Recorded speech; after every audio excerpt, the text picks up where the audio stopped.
Što bi se Sonic u igri lignje? Evo ga, spreman je suočiti se. I Dr. Eggman koji izgleda kao da apsolutno sve nadzire. Koristi lutku kako bi locirao Sonika koji je tamo negdje malo izgubljen. I pazi, dodiruje nešto kako bi ga napao dronom koji ga nadzire. A Sonic ponovno stvara scenu iz prvog filma s onim mijau. I uvati ga. Očito su te morali uhvatiti, prijatelju. Majko moja, kako trči. Ne, počinje masakr. Tamo i dalje pucaju, svi bježe. To je prilično komplicirano. Tu, pogođen. Ne!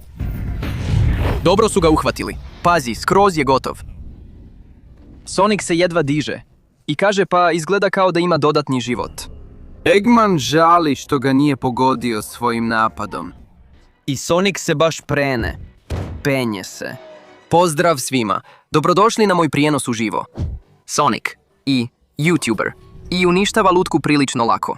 I Dr. Eggman koji će poludjeti. Imamo li to ili ne? Izgleda da nemamo. Evo ga, haha. I pleše im pred nosom, što i zaslužuju iskreno. Ostavi like i pretplati se ako misliš da bi Sonic pobjedio u igrama iz igre litnje.